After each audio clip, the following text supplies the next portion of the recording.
Top Thrill Dragster's been in the news recently. Not for good reasons, though, because of an unfortunate incident that happened a few weeks ago. If you're not aware of this event, let me just quickly recap it. So apparently, an object fell off the green train atop the dragster and struck a woman who was standing in the queue. She had to be immediately taken to the ER after that, and Top Thrill Dragster hasn't operated since. So, yeah, not really the story you want to hear about from Cedar Point. In a year where there's been a lot of theme park incidents, like a lot more than there really should be, it's just so sad when you hear a story like this. It just ruins the entire concept of a roller coaster. They're meant to be fun, safe, thrilling attractions. You're not supposed to get injured on, or in this case, off the ride. And not only that, it's gonna damage Cedar Point's reputation. To be honest, I wasn't sure if I wanted to make this video because I don't want to push out more depressing news.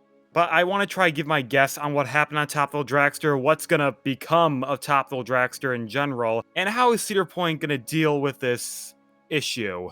Let's just start with the first question because there is a lot to dissect here. So what exactly happened on that day? Well, when I first heard about this, I thought it was a foam that flew off the ride. I mean, that's not unheard of. And eyewitnesses said it was the size of a soda can, so it's not that far off. Until a few days later, we heard that there was reportedly damage to Top Thrill Dragster, so it probably wasn't a phone. Then Cedar Point confirmed that it was in fact some piece that fell off the train and was identified as a flag plate. Now, what is a flag plate? I don't know, but they later said it was an L-shaped piece that's supposed to help the ride detect where each train is at all times. So it's really just a metal piece that flies by each of the sensors, then relays the train's position back to the computer. Now, I know this may have been a lot of information to process, but just understand there should have been no reason for this thing to break off the train, because the metal piece is never meant to come in contact with anything. When it goes by the sensor, it doesn't actually touch it, it just gets close enough for each sensor to get a reading,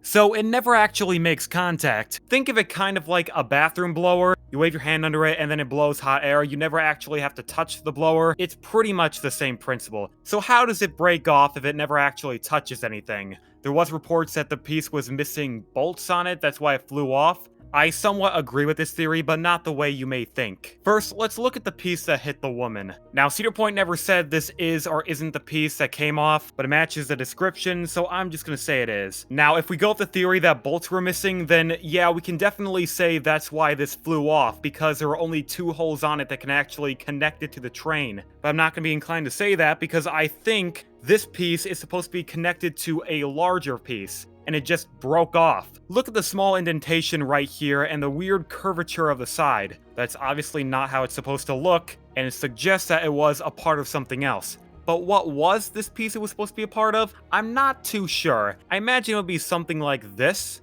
That way you can have 2 sides, 2 connected at the ends, and 1 in the middle. However, I'm not sure if the design actually looks like this, but for simplicity's sakes, let's just say it does. Now, if we continue with the theory that bolts were missing, like let's say this side of the flag plate, there was only 1 bolt supporting it. Now, normally that wouldn't be that big of a deal. 1 bolt gone ain't gonna rock the boat too much. But if there was like 3 missing, that would just be incompetence on Cedar Point's part. I know they're suffering from a staffing issue, but there was no way they would ever make that kind of mistake. I feel the crew members may have tightened it too loose, or placed them in incorrectly.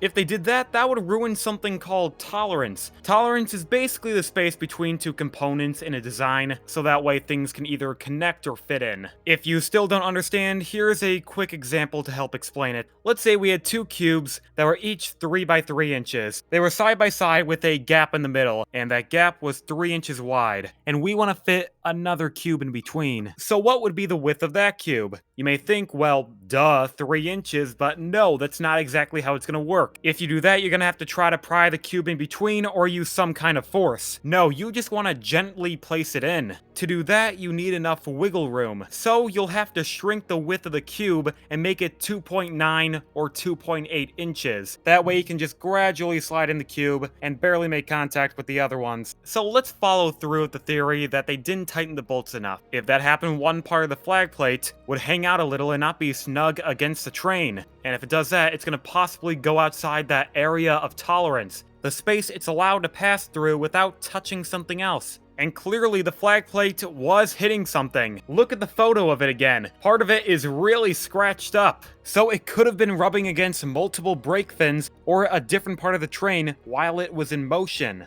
And since the green train kept cycling around throughout the day, the bolts on that side got even looser till eventually it got further outside that area of tolerance, then possibly collided with the brake fin in an awkward way, broke off and hit someone. Or maybe that's not how this played out. Again, I'm not an engineer. I don't know how Thrill Dragster operates. This is just my best guess. I think this is how it happened, but again, I'm not a roller coaster engineer, so take what I said with a grain of salt. There can be an entire different reason for why this broke off one of the trains, but unless Cedar Point they come forward with an answer, which they're likely not gonna, because they don't want any more bad publicity. Like, how bad would it look for them if they came out and said, oh, we messed up? It would damage Cedar Point's reputation. They're likely gonna blame someone else, like the employees, Intamin, or dodge the truth until this whole thing blows over. And for this reason, that's why I believe we will never see an official, concrete explanation for what happened.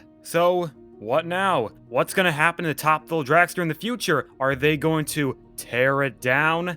No. No, that's not gonna happen. Yeah, Cedar Point's not throwing away this attraction just because someone got injured. There's been many other incidents where a roller coaster had an unfortunate event, but they're still operating to this day. So Cedar Point's not gonna tear down this $26 million coaster because someone got injured in the queue. Not on the ride, in the queue. However, though, I do think there are gonna be some changes moving forward. For one, metal detection. I'm pretty sure you're not going to be allowed to bring your phone, purse, keys on Thrill Dragster anymore. Even though the object that flew off wasn't a personal item from someone else, it doesn't matter. It's a liability issue now. And the second change I think we're going to see is probably a cargo netting between the brake run and the line. That way there will be no possible scenario where anything can hit anyone. But besides these two possible changes, I don't see anything else happening with Thrill Dragster, unless there's any major damage to the ride.